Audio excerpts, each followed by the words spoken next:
বিদ্রোহীদের দামেস্ক দখলের হুমকির মুখে দেশ ছেড়ে রাশিয়ায় পালিয়েছেন সিরিয়ার ক্ষমতাচ্যুত প্রেসিডেন্ট বাশার আল আসাদ। এই ঘটনায় সবচেয়ে বড় ধাক্কা খেয়েছে মধ্যপ্রাচ্যে ইসরায়েলের বিরুদ্ধে লড়াই করা লেবাননের হিজবুল্লাহ। কারণ ইরান থেকে সিরিয়া হয়ে অস্ত্রের চালান আসত হিজবুল্লাহর কাছে। আসাদের পতনের পর ইসরায়েল সিরিয়ায় ব্যাপক হামলা চালিয়ে বহু অবকাঠামো ধ্বংস করে দিয়েছে।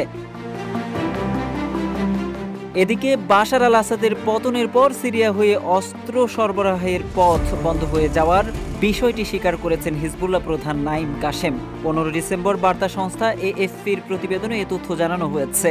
আসাদের পতনের পর প্রথম জনগণের উদ্দেশ্যে বক্তব্য রাখেন নাইম কাশেম। তিনি বলেন, সিরিয়ার মধ্য দিয়ে সামরিক অস্ত্র সরবরাহের যে পথ ছিল হিজবুল্লাহ তা এখন আর নেই। পরিবর্তিত এই অবস্থার সঙ্গে মানিয়ে নিতে হবে তাদের। রয়টার্সের প্রতিবেদনে জানানো হয়, আসাদের শাসনামলে ইরান সমর্থিত গোষ্ঠীগুলোর অস্ত্র এবং সামরিক সরঞ্জাম সরবরাহের একটি গুরুত্বপূর্ণ রাস্তা ছিল সিরিয়ার মধ্য দিয়ে। হিজবুল্লাহর কাছে পাঠানো সরঞ্জামগুলো ইরান থেকে ইরাক ও সিরিয়া হয়ে লেবাননে পৌঁছাতো। কিন্তু 6 ডিসেম্বর আসাদ বিরোধী যোদ্ধারা ইরাক সীমান্ত দখল করে ওই রাস্তা বন্ধ করে দেয়।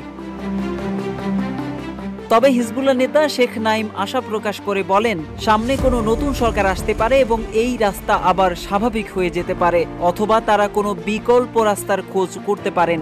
এছাড়াও তিনি আশা করেন, সিরিয়ার নতুন শাসক গোষ্ঠী ইসরায়েলকে শত্রু হিসেবে বিবেচনা করবে, তাদের সঙ্গে সম্পর্ক স্বাভাবিক করবে না। হিজবুল্লাহ 2013 সালে সিরিয়ায় আসাদের ক্ষমতাচ্যুতি ঠেকাতে এবং বিদ্রোহীদের দমন করতে সহায়তা করেছিল।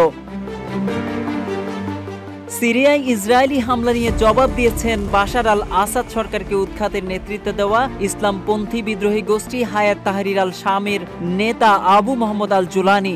14 ডিসেম্বর ক্ষমতা গ্রহণের পর প্রথমবারের মতো ইসরায়েল সম্পর্কে কথা বলেছেন তিনি।